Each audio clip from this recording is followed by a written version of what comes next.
자, 오늘은 로마서 14장 1절부터 23절 말씀을 통해서 교회 분쟁과 다툼의 해결책이라는 제목으로 우리 같이 말씀을 나누도록 하겠습니다. 자, 로마서 14장까지 왔는데요. 이 로마서 14장은 이제 교회에서 분쟁과 다툼이 일어날 수가 있잖아요.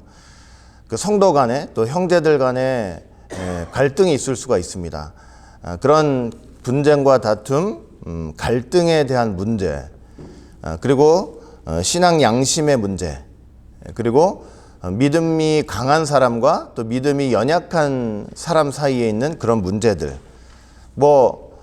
지금 로마서 14장은 특별한 문제에 대해서 다루고 있지만 우리 오늘날 교회에서도 언제든지 이와는 같진 않지만 다른 문제들로 인해서 갈등이 있을 수가 있는데, 그런 갈등이 있을 때 사도 바울이 그 갈등의 문제에 대해서 어떻게 해결책을 제시했는지를 우리가 좀 살펴볼 수 있는 그런 장이 로마서 14장입니다. 이런 문제들에 대해서 어떤 대안을 또 해결책을 제시했는지 우리 오늘 하나하나 좀 생각해보고 살펴보는 그런 시간을 갖도록 하겠습니다. 자, 첫 번째는 이 로마 교회에 있었던 교회 다툼과 분쟁에 대해서 먼저 좀 생각을 해보겠습니다. 우리 지금 로마서를 배우고 있잖아요. 사도 바울이 로마 교회 성도들에게 보내는 편지인데, 이 로마 교회에 이제 분쟁과 다툼이 좀 있었어요. 로마 교회는요, 이제 구성원들을 보면은 어떤 구성원들로 이렇게 이루어져 있냐면은 유대인 출신의 신자들이 있고, 그 다음에 이방인 출신의 이제 신자들이 있는 거예요.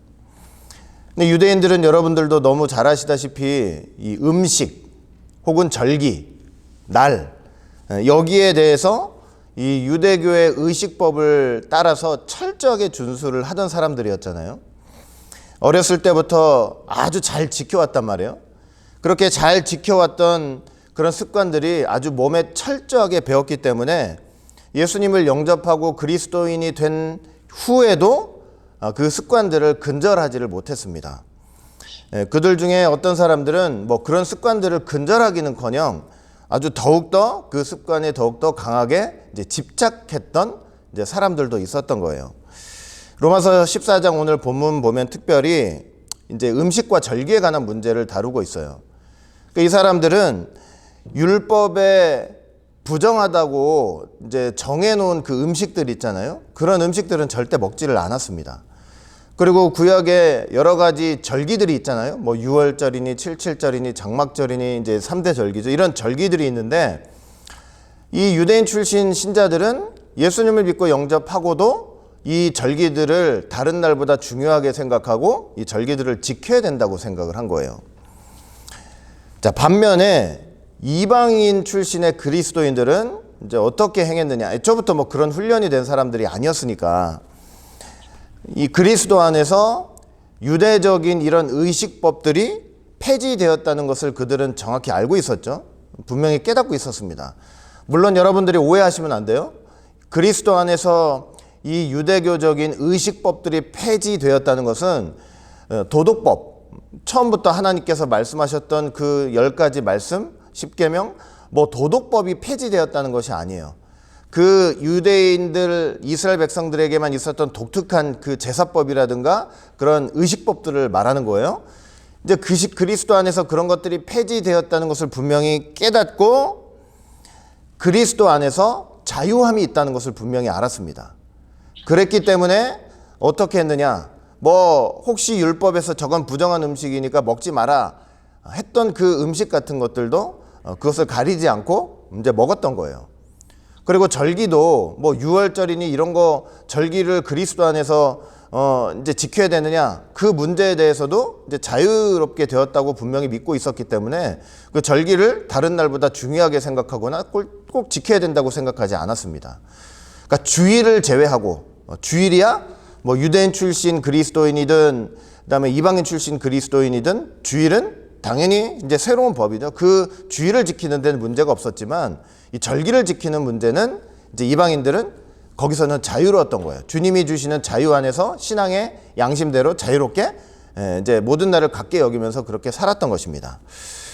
자, 문제가 뭐냐면 이제 문제가 뭐냐면 이게 의견차가 있는 거는 분명하잖아요. 근데 교회도 마찬가지예요. 교회도 10명이 모여 있어도, 심지어 2명이 모여 있어도 두 사람 간의 생각이 달라서 의견 차이가 분명히 있을 수가 있는 거 아닙니까? 문제는 뭐냐면 이 둘 간의 의견 차이가 교회 내에서 충돌로 이어진 거예요. 충돌로 이어졌어요. 주님이 주신 그 자유 안에서 믿음이 강해가지고 자기의 신앙 양심대로 자유롭게 먹는 사람들은 그 율법적인 의식적인 그 규례에 얽매여가지고 그걸 뭐 먹는 걸 다 가려가면서 율법에 기록된 대로 다 가려가면서 먹는 그런 사람들을 보면서 저 사람들은 믿음이 한참 모자라. 너무 믿음이 모자라. 이러면서 한심하게 바라보고 비판하고 저래가지고 예수 믿는다고 해놓고 아직도 저러고 있으면 되냐고 비판하고 심지어 경멸을 했던 것입니다. 반면에 아직은 믿음이 약해요. 믿음이 약하고 그 어렸을 때부터 몸에 밴 그 의식 규례대로 이제 행하는 거죠. 그러니까 주님께서 주신 그 자유함을 온전하게 누리지 못하는 가운데 그 의식적인 규례를 따라서 음식을 가려 먹기도 하고 뭐 유월절이니 절기를 지키기도 하고 이런 사람들은 자기 신앙의 양심대로 자유롭게 하는 그런 사람들을 보면서 야, 예수 믿는 사람들이 저렇게 불경건하게 살아도 되느냐, 세속적으로 살아도 되느냐, 방탕하다, 부정하다 이러면서 비판을 가했던 거예요. 어떻게 다 보면은 양쪽 말이 다 뭐 일리가 있는 것 같아요.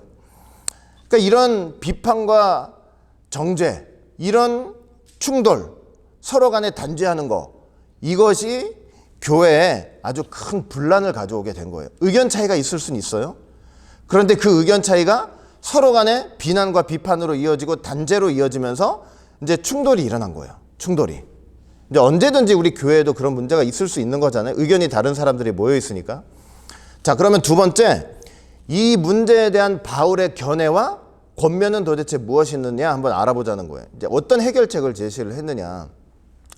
자, 일단 바울의 견해는 무엇입니까? 이 견해에 대한, 이 충돌에 대한, 이 문제에 관한 바울의 견해는 무엇이었냐면은, 자, 로마서 14장 14절 보니까 이렇게 말씀되어 있어요. 내가 주 예수 안에서, 어디에서요? 주 예수 안에서. 예수님 안에서예요. 예수님 안에서 알고 확신하는 것은 무엇이든지 스스로 속된 것이 없으되 다만 속되게 여기는 그 사람에게는 속되니라. 이렇게 말씀을 하고 있어요. 이해가 되시죠? 저 말씀 자체는 다 이해가 되시죠? 그러니까 사도 바울은 이거예요. 예수님 안에서 무엇이든지 그 자체로 부정한 것은 없고 다만 부정하다고 생각하는 사람한테만 이제 부정하다, 이렇게 얘기를 한 것입니다. 조금 더 포괄적으로 설명을 하면 그리스도 안에서 율법의 의식들로부터 자유함을 얻었기 때문에 모든 음식이 그렇게 가려가면서 정하고 부정해서 하나는 먹어야 되고 어떤 건 먹지 말아야 되고 그런 데서 다 해방되었다고 생각을 한 거예요. 사도 바울은 분명히. 여러분 뭐 율법에 대표적으로 먹지 말아야 될 음식들이 많잖아요. 뭐 여러 가지가 있지만 대표적으로 이제 돼지 같은 거 있잖아요. 돼지 같은 거. 그러니까 부정해요. 율법에 의하면은 돼지는 부정하죠. 왜 부정해요? 쪽발은 있지만 책임질을 못 하거든요. 그러니까 부정한 음식으로 여겨졌어요. 그러니까 이제 부정했기 때문에 먹질 않았단 말이에요. 그러나 사도 바울 견해는 뭐냐? 그리스도 안에서 어떻게 됐어요? 그리스도 안에서 그런 의식적인 법들은 다 이제 폐지가 되었기 때문에 우리가 부정하게 생각하지 말고 그 깨끗하다, 그리스도 안에서 깨끗하다, 정하다 생각하고 먹으면 된다는 거예요. 그런 의견인 거예요. 사실 여러분 돼지가 뭐 책임질을 못해서 부정하다는 말은 사실은 그 그림자죠. 무슨 말이냐면 이제 실체가 있는 거예요. 그 실체는 뭐냐? 그리스도 안에서 그 책임질이라는 거 뭐예요? 음식을 계속 되씹는 거 아니에요? 완전히 소화가 될 때까지. 그러니까 예수 안에서, 그리스도 안에서 우리가 생각해 보면은 하나님의 말씀을 날마다 되새김질하는 삶을 가리키는 것이겠죠. 그러니까 정말 그렇게 하나님의 말씀을 되새김질하지 못하는 내 자신이 부정한 건데, 본질적으로 실체적으로 보면 그 돼지가 새김질 안 한다고 이제 부정하다고 하면서 안 먹는 거는 사실은 예수님 안에서 볼 때는 어불성설이죠. 그러니까 사도 바울은 분명한 견해를 갖고 있었어요. 예수 안에서 자유함을 얻었기 때문에 그 예수님의 주시는 그 자유함을 깨닫고 자기 신앙의 양심을 거스르지 않고 그걸 먹을 수 있다. 이렇게 분명히 사도 바울은 생각을 한 것입니다. 자, 바울이 그러니까 보기에 이 유대인 신자들은요, 여전히 뭐냐면 믿음이 연약한 사람들이었던 거예요. 그래서 믿음이 연약하다라고 표현을 한 거예요. 믿음이 연약한 사람들이었죠. 아직도 율법의 의식 속에서 헤어나지 못하고 벗어나지 못했던 그런 사람들이었던 것입니다. 자, 그런데 바울이 이 갈등 문제에 대해서 그러면 어떻게 처리를 했느냐. 이제 이게 중요한 거죠. 여러분 보세요. 갈등이 생겼어요. 근데 바울이 보기에 어떤 의견이 더 맞아요? 그러면 그렇게 생각하는 바울이 문제를 해결할 때 보통 사람 같으면 어떻게 해결을 하겠어요?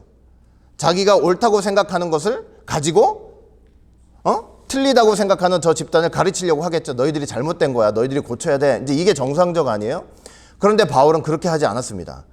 자기가 분명한 어떤 생각을 가지고 있는데도 불구하고 어떻게 사람들에게 권면을 했냐면 이렇게 권면을 했습니다. 큰 원칙을 제시했어요. 이 문제를 해결하는 데 있어서 큰 원칙.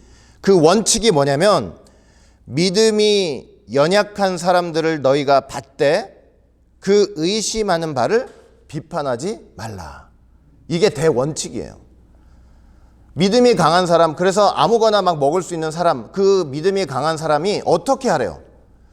그렇게 믿음이 연약해서 아직도 율법적 의식에서 예수를 믿지만 거기서 헤어나오지 못하고 있는 그 연약한 사람들, 채소만 먹고 있는 그 사람들을 향해서 끊임없이 거부하고 끊임없이 비판하지 말고 그들을, 그 연약한 사람들을 받되 그 의심하는 바, 그 원어를 보니까 그들이 생각하는 의견,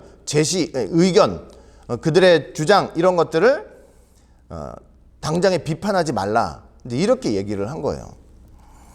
그리고 그런 전제를 먼저 딱 얘기를 하고 나서 뭐라고 딱 얘기를 했냐면은, 야, 교회에는 이렇게 믿음이 강해가지고 모든 것을 먹을 만한 사람들도 있고 믿음이 약해가지고 채소만 먹는 사람들도 분명히 있다. 이렇게 얘기를 한 것입니다. 그러니까 제발 비난하지 말고 거부하지 말고 친절하게 대해주라.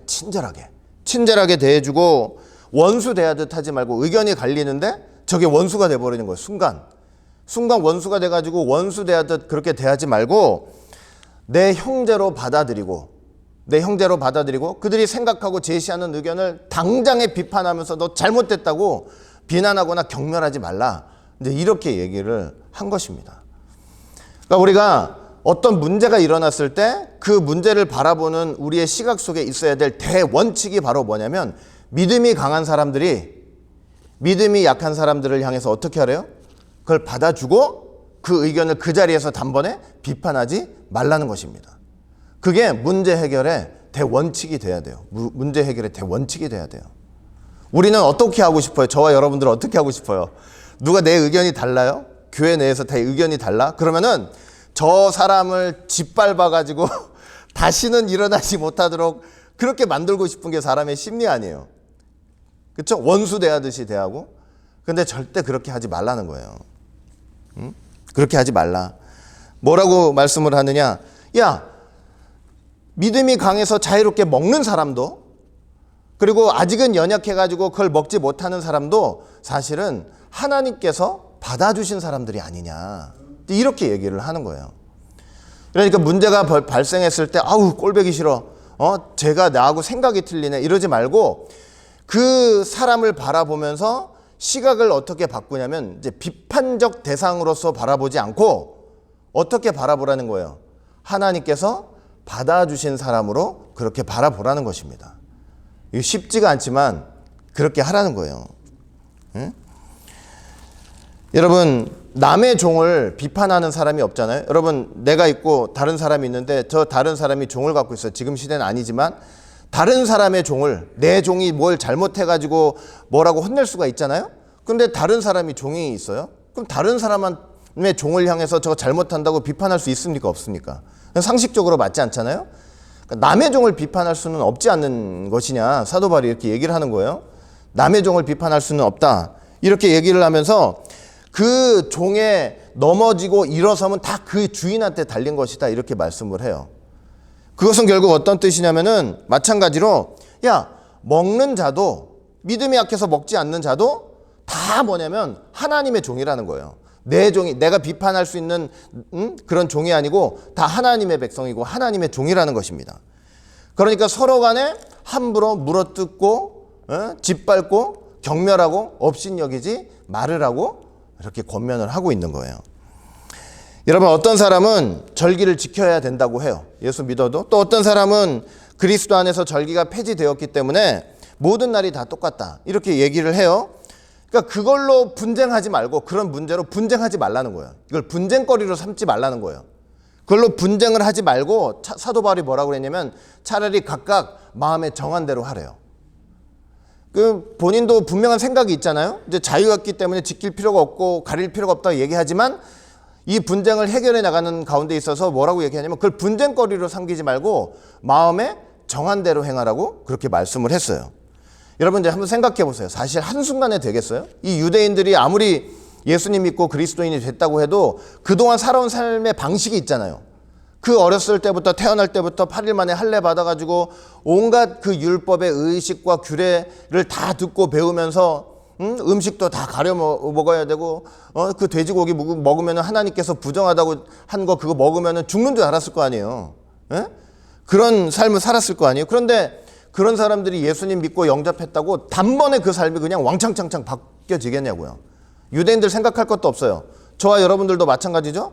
저와 여러분들이 예수님 믿고 영접했다고 단번에 우리가 오랫동안 살아왔던 그 나쁜 습관들이 한꺼번에 다 고쳐지냐고요. 일단 자기 마음에 확정한 대로 마음에 생각한 대로 그렇게 행하라고 말씀을 하고 있는 거예요. 그러니까 유대인 신자 같으면은 예수님을 비록 믿고 영접했지만 아직 그 자유를 누리지는 못하고 있어요. 자기 신앙과 양심이 나는 예수 믿었지만 아직 절기는 지켜야 된다고 생각해. 그럼 뭐라고 권면한 거냐면 그럼 지키라 그 말이에요. 지키라. 그 대신 예수님 안에서.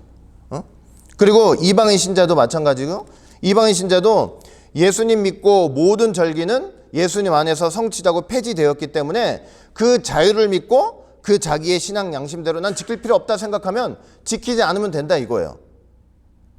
어떻게 삼지는 말라고요? 그걸 가지고 뭘 하지 말래요? 분쟁거리로 논쟁거리로 삼지 말라는 거예요. 논쟁거리로 삼지 말라. 구약 절기를 지키는 거 보니까 저거 믿음이 한참 모자라다 이렇게 비난하지도 말고 저거 안 지키는 거 보니까 불성실하다 불경건하다 이렇게 하지도 말고 비난하지도 말고 분쟁거리로 논쟁거리로 삼지 말라고 얘기를 한 것입니다. 특별한 절기를 지키면서 부정한 음식을 먹지 않는 사람들도 주를 위해서 하는 거 아니겠느냐. 절기를 지키지 않고 모든 날을 중요하게 여기면서 모든 것을 먹는 자도 사실은 주를 위해서 하는 거 아니겠느냐. 왜냐? 유대인이든 이방인들은 지금 예수님을 믿고 하나님의 백성이 된 거 아니에요. 그러니까 그 사람들은 이제 삶의 목적과 방향이 달라진 사람이에요. 사나 죽으나 주를 위해서 사는 사람들이고 사나 죽으나 주의 것이 된 사람들 아니에요. 그런데 그렇기 때문에 그들이 하는 모든 것들이 주를 위해서 주님을 기쁘시게 하기 위해서 주님을 영화롭게 하기 위해서 그렇게 하는 것이 아니겠느냐. 그러니까 그걸 갖고 서로 뭐 하지 말라는 거예요. 비난하거나 비판하지 말라 이렇게 권면을 한 것입니다. 어찌하여 형제를 판단하고 형제를 업신여기느냐. 그러면서 사도 바울이 뭐라고 했느냐. 우리가 다 하나님의 심판대 앞에 서게 될 것이다 이렇게 얘기를 해요. 그리고 하나님의 그 심판대 앞에서 모든 무릎이 하나님 앞에 무릎을 꿇게 될 거래요. 여러분 믿음이 강하느냐 약하느냐 너 그것도 못 먹느냐 혹은 너는 그런 것도 먹느냐 서로 비난하고 경쟁하면서 막 싸우던 그 모든 사람들 모두가 하나님 앞에서 하나님의 심판대 앞에서 모두 무릎을 꿇게 될 거래요. 그리고 하나님 앞에서 자백을 하게 될 거래요. 뭐라고 어떻게 자백을 하게 되느냐면 로마서 14장 12절 보니까 이러므로 우리 각인이 자기 일을 하나님께 직고하리라 말씀을 하고 있어요. 저거 참 맨날 우습게 여기면서 제가 봤던 건데 한번 잘 생각해 보세요. 모든 사람이 하나님의 심판대 앞에서 우리 각인이 어떤 일을 하나님께 직고를 하게 될 거래요. 내 일을. 자기 일이래요. 남의 일이 아니고 내 일을 직고하게 될 거래요. 하나님 앞에 딱 서가지고, 심판대 앞에 서가지고, 하나님, 저 사람은 예수 믿으면서도 절기도 지키고 돼지고기도 안 먹고 참 제가 볼 때 한심하고 연약한 믿음으로 살았습니다. 참 답답하죠. 혹은 저 사람은 하나님, 예수님 믿으면서 절기도 안 지키고 부정하다고 한 음식들 다 찾아가면서 먹고 참 저 사람 제가 볼 때 불경건하게 살았어요. 참 답답하죠. 하나님의 심판대 앞에서는 남의 일을 이렇게 고하는 자리가 아니라는 것입니다. 서로 비난하고 고소하는 자리가 아니라 오로지 하나님의 심판대 앞에서는 자기 일을 하나님 앞에 고하게 될 거래요. 자기 일을 고하게 될 거래요. 하나님이 주신 시간, 네 인생의 시간들을 어떻게 보냈느냐, 그리고 어떤 일을 행했느냐, 그리고 그 일을 어떻게 행하게 됐느냐, 동기죠. 이런 것들을 직접 하나님께 자기 일을 설명하게 될 것입니다. 자기 일에 대해서만 설명해야 하고 그것만으로도 벅차게 될 거라는 의미예요. 그러니 각각 그냥 자기의 일을 살피라는 거예요. 형제를 비난하는 일을 쉽게 하지 말라는 거예요. 쉽게 하지 말라고. 쟤는 저렇다 이렇다 쉽게 하지 말래요. 왜냐하면 내가 하나님 앞에 심판대 앞에 서가지고 내 일을 고하게 될 거기 때문에. 모든 차이점은 마지막 날 그리스도의 처분에 맡기라는 것입니다. 자기 신앙의 양심대로 행하면서. 그러면서도 사도 바울이 뭐라고 했느냐, 이거 하나를 잊지 말래요. 이거 하나를 잊지 말라고 그랬는데 그것이 뭐냐면, 야, 그리스도께서 대신해서 죽은 형제를 너의 식물로 망하게 하지 말라, 이렇게 말씀을 해요. 그리스도 안에서 자유함을 가진 사람이 모든 것을 먹을 수 있으나 그 먹는 것을 보고 믿음이 연약한 자들이 막 시험에 걸려요. 시험에 들려요. 그래가지고 나는 이제 도저히 이런 세계에서 같이 못 살겠다고 만약에 떨어져 나간다고 한번 생각을 해보세요. 그럴 것 같으면은 절대로 식물로 인해서 형제를 시험 들게 하지 말라는 것입니다. 망하게 하지 말라는 것입니다. 비난하지 말고 자신을 자제하라. 왜냐? 저들도 그리스도께서 대신해서 죽은 나의 형제들이기 때문이다. 이걸 잊지 말라는 거예요. 그러니까 여러분, 분쟁과 다툼과 시기와 갈등이 있을 때 서로 간에 원수처럼 대하고 저건 이제 내 앞에서 내 의견에 동의할 때까지 밟아서 아주 밟아가지고 다시는 일어나지 못하도록 그냥 그렇게 만들어야 돼, 이렇게 생각하지 말고 어떻게 하라는 거예요? 믿음이 강한 사람이 그 문제 때문에 시험 들 것 같으면 어떻게 하라는 거예요? 분쟁하지 말라는 거예요. 내가 가진 자유가 있지만 그 자유를 마음껏 사용하지 말라는 거예요. 좀 절제하라는 것입니다. 왜? 그 형제가 시험 들어가지고 나가 떨어지면요, 내가 누리는 그 자유 때문에 그 형제가 떨어지면은 그 선한 것 때문에 다 비방을 받는 거예요. 하나님 앞에 큰 죄가 되기 때문에 그런 거예요. 생각하세요. 비난하고 형제를 업신 여기기 전에 생각하라. 뭘 생각해요? 저들도 그리스도께서 대신해서 십자가를 지신 형제다. 이렇게 생각하라고 사도 바울이 지금 권면을 하고 있는 것입니다. 그 다음에 세 번째는 이제 하나님 나라의 본질이에요. 하나님 나라의 본질. 자, 사도 바울이 최종적으로 이제 하나님 나라의 본질에 대해서 설명을 해요. 그 본질이 어떤 것이냐면은 로마서 14장 17절 오늘 제가 잠깐 읽었던 것이죠. 하나님의 나라는 먹는 것과 마시는 것이 아니요 오직 성령 안에서 의와 평강과 희락이라, 이렇게 말씀을 하고 있어요. 하나님의 나라는 먹고 마시는 것에 있지 않다, 이겁니다. 지금 이 본문의 배경 속에서 보면 하나님의 나라라는 것은 내가 어떤 음식을 먹거나 또 혹은 먹지 않거나 하는 그 문제로 영향을 받지 않는다는 것입니다. 이해가 되세요? 나는 어떤 문제로 막 죽을 듯이 서로 싸우는데 실제로 하나님의 나라는 그것 때문에 넘어지고 세워지는 게 절대 아니라는 거예요. 나는 내 의견대로 안 되고 내 고집대로 안 되면 하나님 나라가 무너질 것처럼 그렇게 사람들하고 이게 싸우고 비난을 하지만 하나님 나라는 절대 그런 게 아니라는 거예요. 마지막 날에 하나님께서 이런 걸 묻지 않으실 거예요. 누가 고기를 먹고 누가 채소를 먹었느냐. 절대 하나님은 이거 묻지 않으세요. 누가 구약의 절기를 지켰느냐, 그걸 지키지 않았느냐, 이런 걸 물으시지 않습니다. 그러니까 그런 문제로 서로 비난하고 다투지 말라, 이렇게 말씀을 하고 있는 것입니다. 만약에 이런 건 있죠. 만약에 어떤 사람들이 아니 구약에 나타난 율법의 그 구약의 절기들을 지키지 않거나 구약에 나타난 정한 음식, 부정한 음식을 가려서 먹지 않으면 구원을 받지 못한다. 만약에 이렇게 나오면은 이건 완전히 잘못된 거죠. 이건 율법주의죠. 예수님 때문에 구원을 받는 건데 그걸 지키지 않고 먹지 않는다고 구원을 못 받는다고 얘기하는 사람들은 멀리 해야 되는 거예요. 그건 율법주의예요. 그건 잘못된 거죠. 그러나 예수님 안에서 정말 주를 위해서 경건하게 살려다 보니 그런 아직도 믿음이 연약한 부분이 있어서 그렇게 얘기한다고 하면은 그걸 가지고 하나님의 나라가 무너진다고 생각하고 그걸 죽일 듯이 그냥 짓밟아가지고 다시는 일어나지 못하게 그렇게 싸울 필요는 전혀 없다는 소리입니다. 아무런 소용이 없는 거예요. 그러면서 하나님 나라에 대해서 설명을 해요. 뭐가 하나님의 나라냐? 여러분들 잘 들으세요. 뭐가 하나님의 나라냐? 성령 안에서 의와 평강과 희락이라고 말씀을 하고 있어요. 정말 중요한 내용이죠. 하나님의 나라, 지금 이 사도 바울이 로마서 14장 17절 통해서 하나님의 나라에 대해서 성령 안에서 세 가지로 설명했죠. 뭐라고 설명해요? 의와 평강과 희락이라고 했어요. 그러면 하나님의 나라가 저런 구성 요소가 있다면은 우리가 하나님 나라를 세우는 데 있어서 뭘 먹느냐, 지키는 안 지키느냐, 그걸 가지고 따질 게 아니고 저걸 봐야 되는 거예요. 저거. 성령 안에서 의라고 했죠.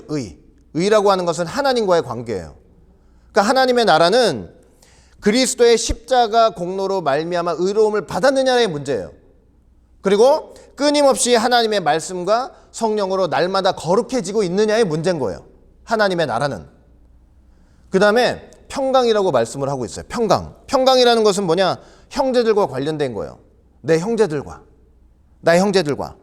정말 형제들과 평화를 유지하고 서로 사랑하면서 관용하면서 그렇게 살아갔느냐. 하나님의 나라는 여기에 달려있는 거예요. 제가 나하고 생각이 다른데 저거 까부네, 막 짓밟고 그러는 게 아니고 비난하고 그러는 게 아니고 저들도 하나님이 받아주신 사람이지. 예? 그리스도가 저들을 위해서도 십자가를 지셨지. 믿음이 약할 수 있으니까 비난하지 말고 내가 받아줘야지. 이러면서 평강을 누리는 게 도리어 뭐냐? 하나님의 나라를 세워나가는 과정이 된다는 것입니다. 그러니까 형제를 짓밟으면 안 된다니까요. 그냥 다시는 일어나지 못하게 그냥 완전히 밟아가지고 신앙생활을 하지 못할 정도로 너는 교회에 있을 필요가 없어 이러면서 쫓아내는 거 진짜 악독한 짓이에요. 그거는. 응? 그래요, 안 그래요? 그러니까 내 형제와 평강을 이루고 있느냐가 하나님 나라에는 더욱더 큰 문제가 되는 거예요. 그 다음에 희락이라 했잖아요. 희락. 성령 안에서 희락. 희락이라는 것은 뭐냐면은 내 자신과 관련되어 있는 거예요. 내 자신과 관련되어 있어요. 뭐냐면 그 마음속에 성령의 은혜로서 영적인 기쁨을 누리면서 살고 있느냐, 그겁니다. 하나님의 나라는 희락이에요. 기쁨이에요. 근데 세상 살면서 돌아보면은 뭐 기뻐할 거 별로 없죠? 그러니까 그런 세상에서 돈 많이 벌어서 기쁜 거, 뭐가 잘 돼서 기쁜 거, 지금 그 기쁨을 희락을 얘기하는 게 아니고 성령 안에서라고 그랬잖아요. 성령이 주시는 영적인 기쁨이에요. 그 기쁨은 어디서 오는 기쁨이냐면 나 같은 거 예수님께서 십자가 지셔가지고 구원해 주신 그 영적인 기쁨, 거기서 오는 기쁨이에요. 그리고 하나님께서 함께 해주시고 나의 기도를 들어주신다는 그런 체험에서 오는 그런 기쁨이에요. 그리고 하나님께서 이 꼬라지, 나 같은 꼬라지 이렇게 살고 있지만 그럼에도 불구하고 택하셔가지고 말씀과 성령으로 거룩하게 만드시면서 결국은 저 하늘 천국을 우리에게 주실 거라는 소망에서 오는 그 기쁨, 그런 영적 기쁨, 희락이 하나님의 나라와 관련되어 있는 거예요. 이런 기쁨을 이 분쟁 속에서 보세요. 저런 하나님의 나라와 관련된 저런 기쁨들이, 저런 내용들이 서로 싸우고 분쟁하면서 저런 것들이 오히려 어떻게 돼요? 나는 내 의견을 관철해야만 하나님의 나라가 세워질 거라고 생각하지만 그게 아니고 오히려 저렇게 분쟁하고 다투면서 저런 기쁨을 잃어보세요. 그러면 그렇게 기쁨을 잃는 순간 하나님의 나라하고 멀어지는 거예요. 그게 오히려. 이해가 되세요? 그러니까 형제들과 어떻게 하라는 거예요? 형제들과 평강을 유지하도록 그렇게 애쓰고 노력을 하라는 것입니다. 원칙이 뭐라고요? 믿음이 강한 사람들이 믿음이 약한 사람들을 받아주라 이거예요. 받아주라. 믿음이 약한 사람들이 어떤 얘기를 하든 그 당장에 너 잘못됐으니까 꺼져버리라고 하지 말고 어떻게 하라는 거예요. 그거를 잘 귀담아주고 받아주라 이거예요. 받아주라. 사도 바울이 뭐라고 했는지 아세요? 야, 식물로 인해서 하나님의 사업을 무너뜨리게 하지 말라. 어떤 문제, 꼭 여기서는 지금 식물의 문제죠. 절기의 문제고. 그러나 어떤 문제 때문에 하나님의 나라가 세워지는 것을 무너뜨리게 하지 말라 이렇게 말씀을 하고 있는 거예요. 여러분, 여기는 식물이지만 교회에서 어떤 문제든지 다 발생할 수가 있잖아요. 그 문제 때문에 형제들을 실망시키고 시험에 빠뜨리고 이러면서 하나님 사업을 무너뜨리게 하는 일은 하지 말라는 거예요. 모든 만물이 그리스도 안에서 정하나 부정한 것을 내가 이렇게 하는 것이 다른 사람한테 시험거리게 된다고 한다면 그걸 금하라는 거예요. 금하라. 내가 고기도 먹을 자유가 있고 포도주를 마실 자유도 있으나 그걸 보면서 누가 시험에 들 것 같으면은 그것을 절제하는 것이 하나님 보시기에 더 아름답다는 거예요. 예수님 안에서 장성한 믿음으로 모든 것을 먹을 수 있는 자유가 있으나 사도 바울이 뭐라고 했는데요? 뭐라고 했는지 아세요? 그 믿음은 하나님 앞에서 스스로 가지래요. 자, 이거 대단한 거죠. 대단한 거. 다 자유가 있어요. 그러나 이 자유를 그냥 많은 사람들한테 그냥 막 절제하지 않고 사용하지 말고 그 믿음은 그냥 하나님 앞에 스스로 가지고 있으라 이거예요. 하나님이 그 믿음 아신다는 거예요.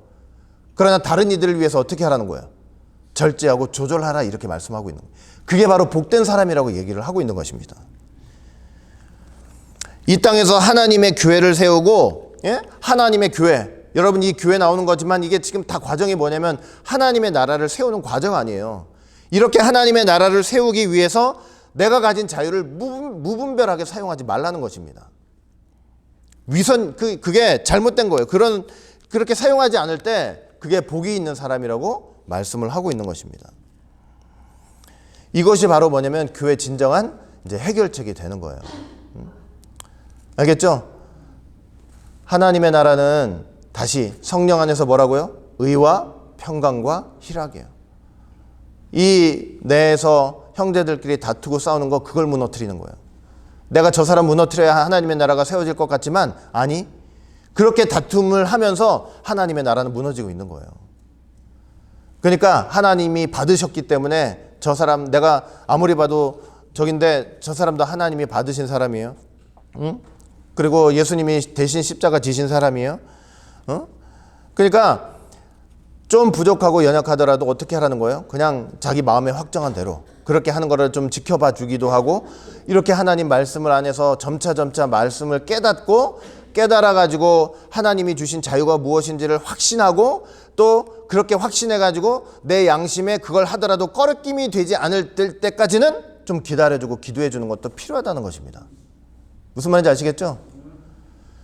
어떤 문제가 딱 발생했을 때 대번에 이건 내가 싸워야 될 문제 이렇게 받아들이지 말라는 거예요. 분쟁의 요소로 먼저 삼지 말라는 것입니다. 아시겠죠? 믿음이 강한 사람들이 어떻게 하라고요? 좀 참으세요. 믿음이 약한 사람들이 어떤 의견을 내도 그걸 들어주세요. 그리고 내가 희생할 줄 알아야 돼요. 그래야 어떻게 된다는 거예요? 하나님의 나라가 든든하게 세워진다는 것입니다. 누가 와도 여러분, 지금 여기 몇 명 안 되지만 그래도 여러분들 사이에서도 누가 와도 그런 자세를 갖는 게 참 중요하다는 것을 여러분들 꼭 기억하시길 바라겠습니다. 내가 이겨먹으려고 하지 마세요. 좀 얘기하면 들어주시고 그게 옳다고 얘기도 해주고 그래야 그 사람도 믿음이 커질 거 아니에요. 내가 막 짓밟는다고 내가 높아지는 게 아니잖아요. 사도 바울이 마지막 당부를 합니다. 이게 좀 이제 어떤 지금까지 흐름에서 좀 다른 것 같지만 그게 아니고 이거예요. 이제 마지막 당부인데 이거예요. 의심이 있으면서 먹지 말라는 거예요. 의심이 있으면서는 먹지 말라는 거예요. 자, 그리스도 안에서 자유함을 얻었다는 확신이 없으면서도 그거를 남들 눈치 보서 먹는 거는 이건 잘못하면 위선이 될 수 있다는 거예요. 우리가 어떤 일을 행할 때 주님께서 우리에게 내적 자유를 허용하셨다는 그런 확신 없이 함부로 행하면 그건 죄가 될 수 있다는 것입니다. 이게 무슨 말이냐? 이거예요. 예수님께서 이제 예수님 오셔가지고 우리가 예수님 믿고 영접했단 말이에요. 그런데 돼지고기 먹는 게 껄끄름해요. 예를 들면 돼지고기 먹는 게 껄끄름해요. 그냥 마음에 자유를 주셨다는데도 내 마음엔 아직도 뭐가 그 자유가 확실하게 이렇게 와닿지가 않았어요. 예? 와닿지가 않은 상태에서 아직도 양심이 껄끄름한 게 있어요. 그런데도 그거를 양심이 껄끄름한데도 불구하고 그거를 이제 먹는 것은, 그 의심하면서 먹는 것은 죄가 될 수 있다는 거예요. 자, 여러분, 베드로가 이런 비슷한 죄를 한번 진 적이 있어요. 베드로. 여러분, 베드로 대단한 사람이잖아요. 그러나 베드로도 배경이 뭐예요? 완전 유대인 아니에요? 유대인들의 대표적인 특성이 뭐냐면 이방인들을 지옥의 땔감으로 알잖아요. 완전히 사단 마귀처럼 생각하잖아요. 성전에 절대 들어올 수도 없죠. 그런 배경 속에서 이제 베드로가 예수님의 수제자가 돼가지고 여러 가지 활동을 했는데, 베드로도 사실은 생각해 보세요. 이방인들한테 복음을 전하는 게 쉬웠을까요? 어려웠을까요? 베드로가 엄청나게 어려웠을 것 같아요. 그렇죠? 그런데 고넬료 사건이 한번 있었잖아요. 이방 군대 그 로마 백부장, 그 고넬료한테 복음을 전하기 전날에 하나님께서 계시를 주셨죠. 하늘에서 보자기 같은 게 내려오는데 거기 뭐가 있어요? 막 뭔가 부정한 짐승들이 잔뜩 있는데 그걸 먹으라 그랬단 말이에요. 근데 먹으라, 그게 무슨 뜻인가 했는데 고넬료를 통해서 이방인들한테도 하나님 복음을 전하라는 그런 뜻으로 이제 받아들여가지고 베드로가 이제 이방인들에게 이제 복음도 전하기 시작했단 말이에요. 그런데 그럼에도 불구하고 베드로 마음에는 아직 좀 의심이 되고 좀 불안한 게 좀 있었던 것 같아요. 갈라디아서 2장 보면은 사도 바울이 베드로를 막 혼낸 장면이 나와요. 어떤 장면이 있냐면 베드로가 이방인들하고 밥을 먹는 거예요. 네? 그러니까 본인도 이방인들한테 뭐 복음도 전하고 이런 사도로서의 권위도 있고 했으니까 이제 마음에 껄끄름이 있었던 것 같아요. 자유가 있다고 생각하면서도 그런 계시도 다 받아놓고 아직도 좀 껄끄러움이 있었던 것 같아요. 이렇게 밥을 먹고 있다가 예루살렘에서 어떤 사람들이 왔다는 소식을 딱 들은 거예요. 근데 듣자마자 어떻게 했어요? 그냥 일어나가지고 도망을 치는 거예요. 베드로가 도망을 치니까 베드로와 같이 있던 유대인들도 다 도망을 가버리는 거예요. 그러니까 이게 무슨 말이에요, 이게? 분명히 예수님 통해서 자유를 주셔가지고 이방인이든 뭐든 부정한 거 이런 거 이제 떠나가지고 하나님의 복음, 예수님의 그리스도의 복음을 전하라는 사명을 하나님께서, 예수님께서 친히 주셨고 그렇게 해야 될 의무가 있는 사람인데, 그런 걸 자기가 경험하고 체험해놓고도 마음에 아직은 뭐가 있었던 거예요? 의심이 좀 있었던 거예요. 이 주님이 주신 내적 자유가 확실하지 않았던 거예요. 그러니까 이 순간에 어떻게 돼버린 거예요? 아주 외식하는 모습이 나와버린 거예요. 그래서 뭐냐면 의심하면서는 먹지 말라 이거예요. 그러니까 배웠지만 내 양심에, 내 신앙 양심이 아직 그걸 확실하게 받아들이지 못하고, 또 양심에 꺼리는 일이 있다면요, 양심에 꺼리 끼면서까지는 하지 말라는 거예요. 그렇게 하다가 이런 외식하는 모습이 나올 수 있고 죄가 될 수 있다는 것입니다. 알겠죠?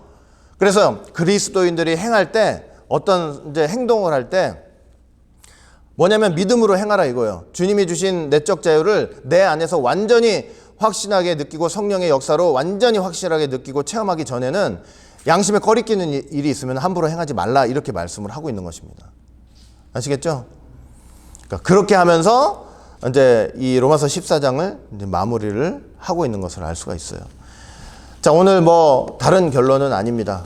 분쟁이 있고 또 여러 가지 다툼의 역사가 있는데 자기 신앙의 양심대로 행할 수 있어요. 네? 행할 수 있지만 다른 사람을 위해서 어떻게 하라고요? 다른 사람을 위해서 좀 절제하고 자제하라고요. 자제하고 내가 중요한 게 아니고 저 사람이 여기서 하나님의 백성으로 세워져서 하나님 나라가 든든하게 세워져 나가는 게 더 중요하다는 것을 알고 내가 어떻게 하라고요? 내가 가진 자유를 다 사용하지 말라는 거예요. 양보하고 먼저 좀 들어주고, 믿음이 있는 사람들이, 내가 저 사람보다 믿음이 훨씬 더 많아, 나 신앙생활 오래 했어, 그러면 그런 사람들이 어떻게 하라고요? 그 얼마 안 된 사람들 얘기하는 거 그냥 그 장칼에 넌 떨어져 하고 쫓아내지 말고 좀 들어주고, 그러면서 잘 또 이렇게 대화하고 또 교회 생활 오래 하다 보면 어떻게 되겠어요? 자기도 깨닫게 되겠죠, 그렇죠? 그러면서 하나님의 나라를 든든하게 세워가자, 이런 얘기를 하는 거예요. 그리고 함부로 의심이 있는 상태에서 함부로 행동하지 말고, 우리 오직 예수의 모든 성도들은 이런 사도 바울이 말씀한 것들을 잘 기억하면서 이런 하나님의 지혜를 가지고 우리가 우리 교회를 하나님의 나라를 든든하게 세워나가는데 귀한 역할을 해주시고 또 역사를 감당하는 성도들이 되시기를 주의 이름으로 간절히 축원드리겠습니다. 그래서 기도합니다. 사랑과 은혜가 풍성하신 아버지 하나님, 오늘도 이렇게 귀하고 복된 시간을 통해서 다시 한번 은혜 가운데 또 귀한 로마서 14장 말씀을 통해